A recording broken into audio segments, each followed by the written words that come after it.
천사가 이르되 무서워하지 말라.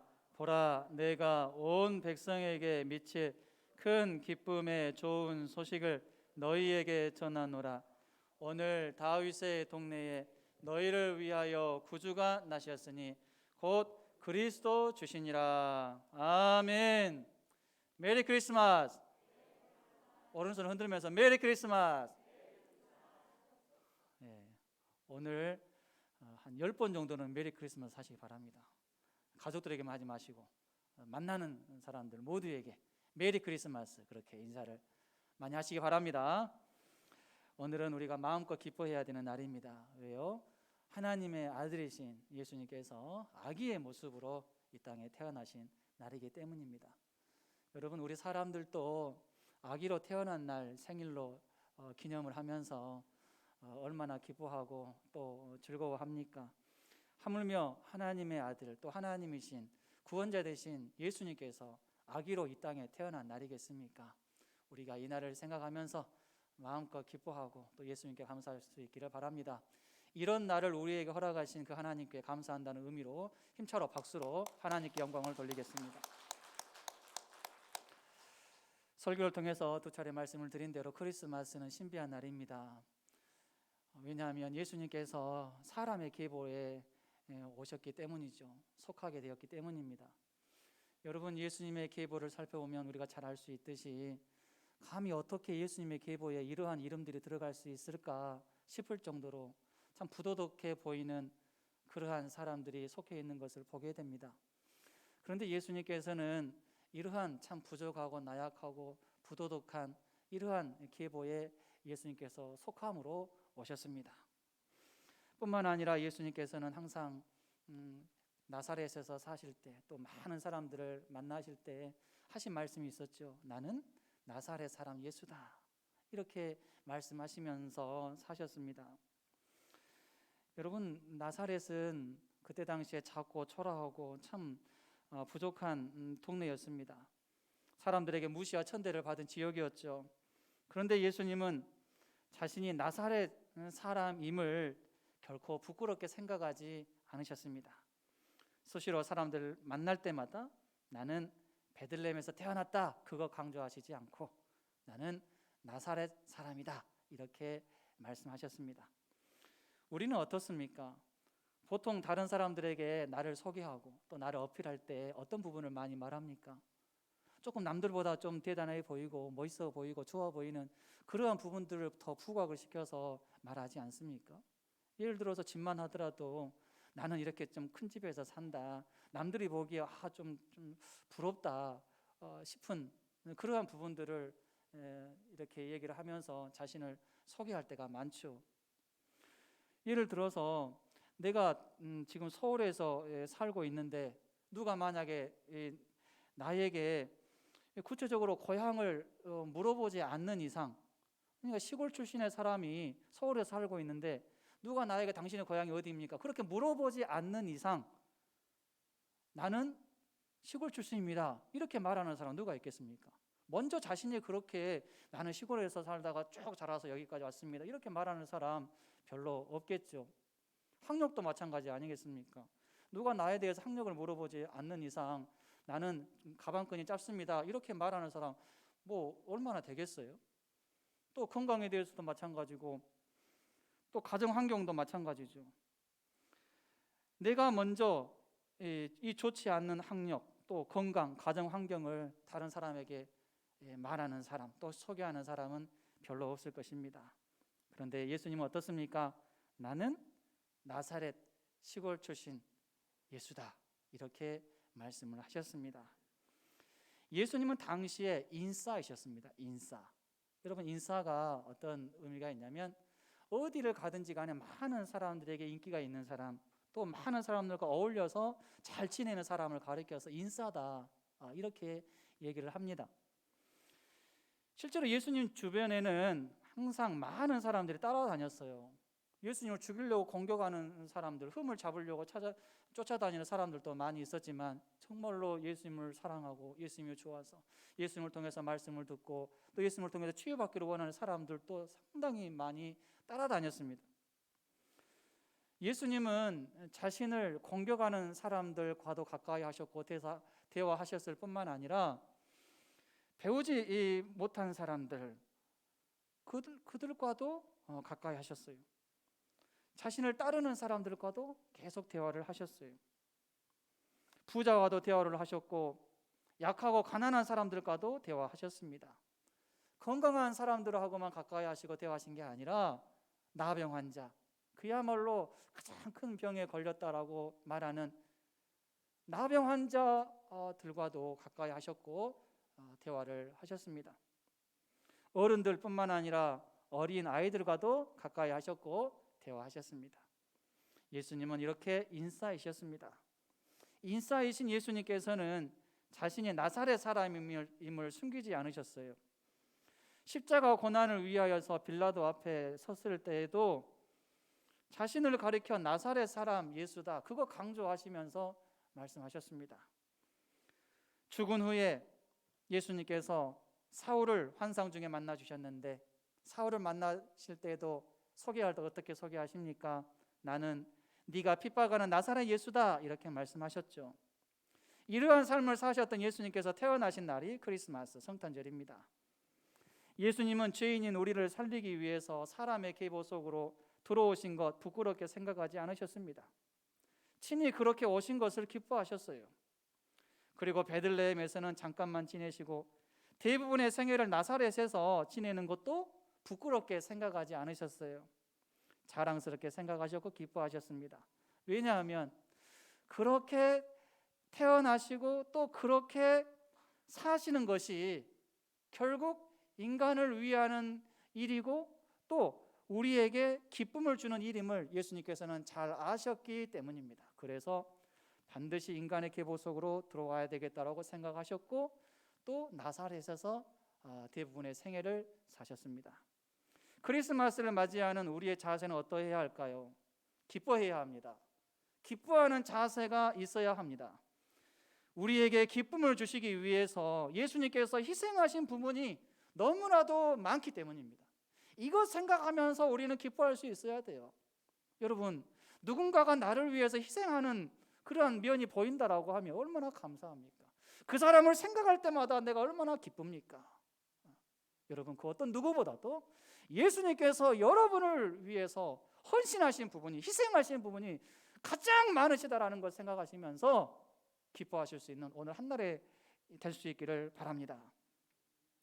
기쁨과 행복은 다릅니다. 우리는 기쁨과 행복 똑같지 않을까 이렇게 생각을 하는데 달라요. 영어만 보더라도 달라요. 기쁨은 joy이고 행복은 happiness입니다. 그런데 이 행복, happiness라고 하는 이 단어의 어원이 어디에서 왔는가 보니까 우연이라는 이 단어에서 나왔어요. 우연이라는 이 단어에서 행복이라는 단어가 나왔다라는 거예요. 그래서 이 행복은 우연의 결과물이다 이렇게 말할 수 있습니다. 우연의 결과물이 행복입니다. 또한 이 사전에 보면 분명히 또 다른데 뿌리 깊은 환희의 감정으로 이는 너무 커서 그 강렬함은 거의 고통에 가까운 것이라고 기쁨을 정의를 했습니다. 그리고 행복은 1차적으로 발생하는 사건의 의존적인 것이라고 설명이 되어 있어요. 비슷한 것 같은데 달라요. 어떻게 다른지 또 어떻게 구분할 수 있는지 조금 더 구체적으로 살펴보도록 하겠습니다. 구분 방법 첫 번째는 일시적인가 지속적인가, 그것을 우리가 생각해 볼 때 기쁨과 행복 이렇게 잘 구분할 수 있습니다. 행복은 일시적인 특성이 있어요. 일시적인 특성이 있다. 아까도 말씀드린 것처럼 우연이라는 단어에서 행복이 나왔어요. 때문에 어떤 우연한 상황에서는 행복하지만 또 어떠한 우연한 상황에서는 행복하지 않을 수 있다는 거예요. 계속 행복하면 좋겠는데 그것은 희망사항일 뿐 상황은 수시로 바뀌기 때문에 천국과 지옥을 오갈 때가 많습니다. 이런 의미에서 볼 때 행복은 뜻밖의 행운이요 예상치 못한 즐거움이다 이렇게도 정의할 수 있습니다. 그러나 기쁨은 어떨까요? 기쁨은 다릅니다. 지속적인 특징이 있어요. 지속적인 특징. 기쁨은 그때그때 상황에 따라서 변동되는 감정이 아닙니다. 어떠한 부분에 있어서 어떤 사람이 제대로 진정한 기쁨을 찾았다면 그 감정은 행복보다 훨씬 더 지속성이 있습니다. 웬만해서는 흔들리지 않아요. 어떻게 이것이 가능할까요? 행복의 감정이 대부분 나의 밖에서, 즉 외부적인 요인에 의해서 일어나는 것이라면 기쁨은 나의 어떤 밖에서가 아니라 내 안에서 영솟음치며 일어나는 강력한 감정이기 때문에 그렇습니다. 그래서 한번 이러한 기쁨을 찾은 사람은 웬만해서는 그 감정이 식지 않습니다. 너무나도 그 감정이 강력하기 때문에, 강력한 그 감정을 내가 경험했기 때문에, 내 안에서 계속해서 그 감정이 머무르고 있기 때문에 그래요. 흔히 우리가 하는 말 중에 어떤 말이 있습니까? 기쁨을 주체할 수가 없다, 기쁨을 감출 수가 없다, 기쁨이 흘러 넘친다, 이런 말들이 있는데 다 이런 의미에서 하는 말들이죠. 두 번째 구분 방법은 정신적인가 전인격적인가입니다. 행복은 정신적으로 기분이 좋아지는 거예요. 사람은 정신적으로 기분이 좋아지면 행복하다 이렇게 말합니다. 아무리 육체적으로 피곤해도 누군가가 나의 정신을 즐겁게 해주고 또 행복하게 해주면 참 행복한 감정을 느끼는 거예요. 그러나 아무리 육체가 편해도 정신적으로 스트레스가 쌓이고 누군가가 나의 정신을 피곤하게 하면 행복하지 않다, 나는 불행하다, 이러한 감정을 갖게 됩니다. 그러나 기쁨은 정신적인 차원을 넘어서서 전인격적으로까지 나아갑니다. 행복은 단지 정신적으로 웃게 만들지만 기쁨은 정신뿐만 아니라 온 몸을 자극시켜요. 온 몸을 자극을 해서 실제적인 삶의 변화를 이끌어가는 이런 강력한 힘이 있습니다. 그것이 바로 기쁨이에요. 세 번째 구분 방법은 조건적인가 초월적인가입니다. 조건적인가 초월적인가. 행복은 어떻습니까? 내 생각대로 모든 것이 잘 될 때, 모든 조건이 다 잘 맞아 떨어질 때 느끼게 되는 감정입니다. 그러나 기쁨은 조건적이지 않아요. 즉 조건과 환경이 좋지 않을 때에도 기뻐할 수 있다라는 것입니다. 기쁨의 근원은 조건보다도 그 환경이 주는 의미에 포커스가 맞춰져 있습니다. 복권 당첨이 행복을 가져다 준다면 아이를 간절히 원하는 부부에게 있어서 아이의 임신과 탄생은 기쁨을 주는 것과 같습니다. 셀린저라는 사람은 기쁨과 행복에 대해서 이렇게 말했습니다. 행복과 기쁨의 가장 두드러진 차이는 행복이 고체라면 기쁨은 액체라는 것이다, 이렇게 차이를 설명을 했어요. 무슨 말일까요? 저는 이렇게 생각을 합니다. 행복이 아무리 좋은 감정이라고 하더라도 기쁨에 비하면 행복은 고체와 같이 전혀 움직임이 없는 그러한 감정이라는 것입니다. 그만큼 기쁨이 대단한 것이고 초월적인 것이고 역동적인 힘이 있는 그러한 감정이다라는 것을 우리에게 말해준다라고 생각합니다. 네 번째 구분 방법은 무엇일까요? 수동적인가 자발적인가입니다. 행복을 추구하는 사람은 수동적일 수밖에 없습니다. 환경의 지배를 받기 때문에 그래요.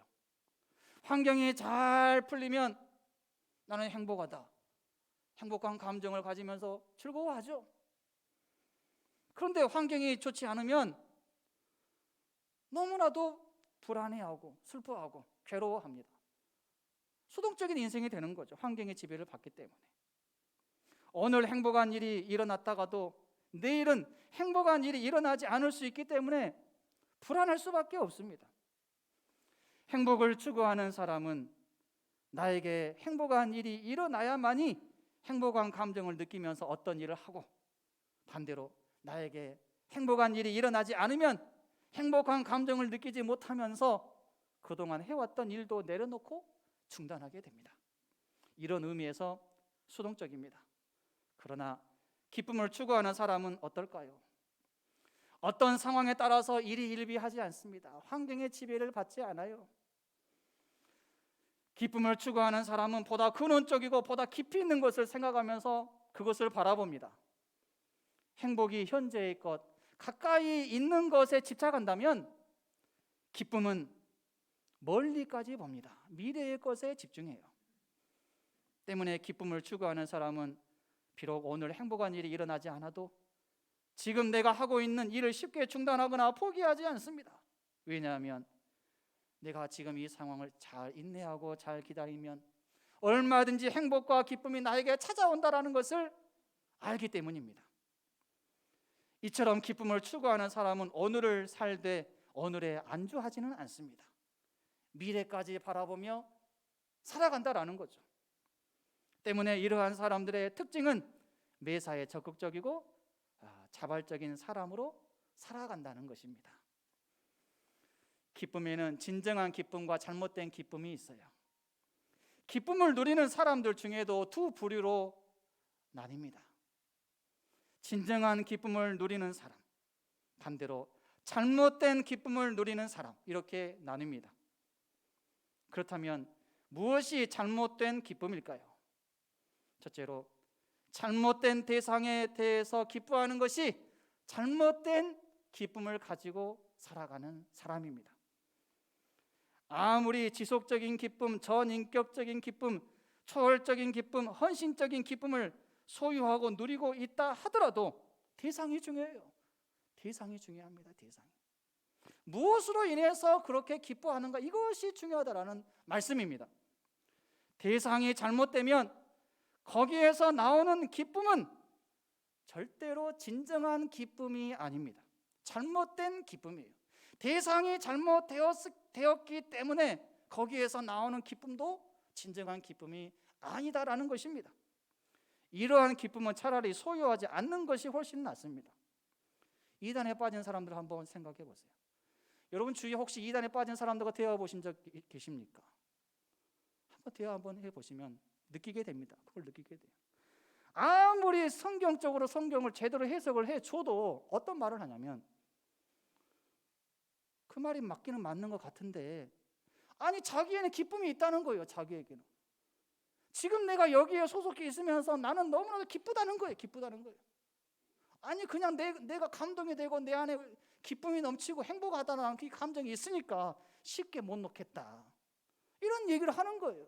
아무리 진리가 선포되어도 진리는 맞는 것 같은데 이해가 좀 되기는 하는데, 그래도 나는 여기에서 너무나도 기분이 좋다, 너무나 행복하다, 이렇게 얘기를 하면서 나올 생각을 하지 않는 것을 보게 됩니다. 여러분, 그들이 가지고 있는 기쁨 진정한 기쁨입니까? 아니에요.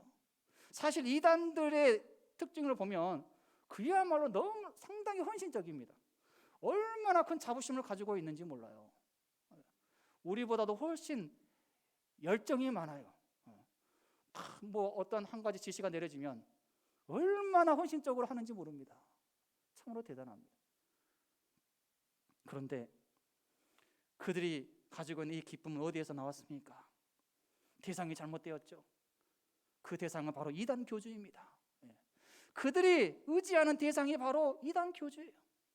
결국 이단 교주가 가르치는 그 교리로 인해서 그러한 기쁨이 나온 것이기 때문에 그들이 가지고 있는 기쁨은 진정한 기쁨이 아니다라는 사실입니다. 이들의 기쁨은 잘못된 기쁨이고 결국 그들의 삶을 파멸로 이끌어가는 기쁨일 뿐입니다. 두 번째 잘못된 기쁨은 무엇이 있을까요? 잘못된 방향으로 나아가고 있는 중에 기뻐하는 것입니다. 이것이 잘못된 기쁨이에요. 이러한 기쁨을 우리는 중독이라는 말로 설명할 수 있습니다. 중독에 빠진 사람들의 공통적인 특징이 무엇입니까? 중독에 빠진 것으로 인하여서 기뻐한다는 것입니다. 술을 먹으면서 기뻐하고, 마약을 하면서 기뻐하고, 음란한 행동을 하면서 기뻐합니다. 이러한 것을 안 하면 삶에 의욕이 없고 전혀 즐겁지 않다라고 말합니다. 분명히 가까이 해서는 안 되는 것이고 방향이 완전히 틀어졌는데 자꾸만 그러한 방향으로 나아가면서 기뻐합니다. 이러한 사람을 가리켜서 불나방 같은 사람이다 라고 말할 수 있습니다. 불나방은 어떻습니까? 앞만 보고 날아갑니다. 뜨거운 불이 좋아서 앞만 보고 본능적으로 그 불빛이 자기를 기쁘게 해줄 것처럼 무작정 뛰어듭니다. 그러다가 죽어요. 이처럼 잘못된 방향으로 나아가고 있는 중에 느끼는 기쁨은 분명히 잘못된 기쁨입니다. 이러한 기쁨은 빨리 포기해야 합니다. 그렇지 않으면 불나방처럼 비참한 일을 겪게 되는 것입니다. 진정한 기쁨은 예수 그리스도 안에 있다라는 사실을 믿으시기 바랍니다. 누가복음 2장 10절 11절 다시 한번 읽습니다. 천사가 이르되 무서워하지 말라. 보라, 내가 온 백성에게 미칠 큰 기쁨의 좋은 소식을 너희에게 전하노라. 오늘 다윗의 동네에 너희를 위하여 구주가 나셨으니 곧 그리스도 주시니라. 가브리엘 천사가 가지고 온 큰 기쁨의 좋은 소식 무엇이었습니까? 무슨 소식입니까? 그 소식은 바로 예수 그리스도께서 태어나셨다라는 이 소식입니다. 큰 기쁨, 진정한 기쁨은 예수 그리스도 안에 있음을 가르쳐 주었습니다. 또한 이 기쁨은 온 백성들도 마땅히 가져야 되는 기쁨이다라는 이 사실도 우리에게 가르쳐 주었습니다. 마리아는 이러한 진정한 기쁨을 소유했습니다. 또 누렸어요. 마리아는 이러한 진정한 기쁨을 가지고 또 누렸는데 언제부터 이러한 진정한 기쁨을 가지게 되었을까요? 마리아가 요셉과 약혼했을 때일까요? 요셉과 약혼했을 때 그때 이 진정한 기쁨을 소유했을까요? 아닙니다. 물론 그때는 참 행복했겠죠. 요셉과 약혼할 때 행복했을 것입니다. 그러나 행복했을지는 몰라도 그때 마리아가 이 기쁨, 진정한 기쁨은 가지지는 못했습니다. 그렇다면 언제일까요? 이 기쁨은 천사 가브리엘을 통해서 예수님을 잉태하게 될 것이라는 소식을 들을 때부터 시작이 되었습니다. 그리고 예수님을 해산하기 전까지 10달 동안 그 기쁨은 계속 커져갔을 것입니다. 그리고 예수님을 해산하게 될 때, 예수님을 품에 안았을 때 그 기쁨은 가장 커졌을 것입니다. 마리아의 이 기쁨은 전 인격적인 기쁨으로 마리아로 하여금 지속적으로 이제 기뻐하는 삶을 살게 했을 뿐만 아니라 주님을 위하여서 헌신하는 이러한 삶을 살게 했습니다. 이 기쁨으로 인해서 마리아는 이제 조건적인 삶을 살지 않았습니다. 많은 사람들이 예수님을 죽이려고 하는 그런 상황 가운데서, 예수님의 제자다라고 하면 함께 끌려가서 십자가에 못 박힐 수 있는 그런 상황 가운데서, 실제로 제자들도 예수님을 다 이제는 부인하고 떠나가는 그러한 상황 가운데서 마리아는 어떻습니까? 마리아는 계속 예수님을 따라갔어요. 어디까지 따라갑니까? 십자가에 예수님께서 못 박혀 있을 때 예수님의 발치에까지, 발치 아래까지 마리아는 따라갔습니다. 마리아에게 주님으로 인한 진정한 기쁨이 없었던들 어떻게 이러한 일들이 가능했겠습니까? 여러분, 우리도 진정한 기쁨을 소유해야 하겠습니다. 진정한 기쁨을 소유한 자는 조건적인 인생을 살지 않습니다. 왜요? 이미 모든 조건에서도 기뻐할 이유를 찾았기 때문입니다. 이미 모든 조건 가운데서 내가 기뻐할 이유, 행복해야 할 이유, 그것을 찾았기 때문에 더 이상 이제 어떤 환경과 조건은 크게 중요하지 않은 거예요. 진정한 기쁨을 소유한 자는 일시적인 것에도 이제 인생을 걸지 않습니다. 지속적인 것, 영원한 것에 이미 마음을 빼앗겼기 때문이죠. 영원한 것, 하늘에 있는 것, 지속적인 것에 이제 집중을 하게 되는 거죠. 진정한 기쁨을 소유하는 자는 수동적으로도 살지 않습니다. 나에게 있는 그 기쁨이 너무나도 커서 이제는 누가 시키지 않아도 자원해서 내가 해야 할 일을 찾게 되고 또 그 일에 기쁨으로 헌신할 것이기 때문입니다. 이러한 기쁨을 소유하실 수 있기를 바랍니다. 이제 말씀을 정리합니다. 크리스마스의 신비는 기쁨입니다. 이 기쁨은 행복이 아닙니다. 행복으로는 다 표현할 수 없는 감정으로서의 기쁨입니다. 특별함이 있는 기쁨입니다. 이 기쁨은 누구에게습니까? 예수 그리스도 안에 있습니다. 이 기쁨이야말로 진정한 기쁨임을 믿으시기 바랍니다. 이 기쁨이 크리스마스에 담겨 있습니다. 어거스틴은 모든 인간의 마음 속에는 오직 하나님만이 채울 수 있는 빈 공간이 있다. 빈 공간이 있다. 그렇게 말했어요. 그 공간은 무엇으로 채울 수 있을까요? 예수 그리스도로 채울 수 있습니다. 예수 그리스도만이 채울 수 있는 그 공간입니다. 그 공간이 채워지지 않는 이상 그 어떤 사람도 이 진정한 기쁨은 누릴 수가 없습니다. 이 땅의 모든 사람들이 크리스마스를 통하여서 진정한 기쁨을 깨닫고 찾고 누릴 수 있어야 됩니다. 그 기회를 하나님께서 우리에게 제공해 주셨어요. 그 기회를 잡아야 되지 않겠습니까? 그 기회를 많은 사람들이 잡을 수 있도록 여러분들께서 그 일을 하실 수 있기를 바랍니다. 이것이 바로 예수님께서 이 땅에 오신 이유가 아니겠습니까? 여러분에게는 예수 그리스도 안에서 진정으로 기뻐하는 그 기쁨이 있으십니까? 혹시라도 여러분 중에는 행복을 기쁨으로 착각하면서 그 행복을 얻기 위해서 이런저런 방법을 동원하며 애쓰고 있지는 않습니까? 원하옵기는 저와 여러분 모두가 예수 그리스도 안에서 진정한 기쁨을 깨닫고 누리는 복된 크리스마스, 복된 인생이 될 수 있기를 주님의 이름으로 축원합니다.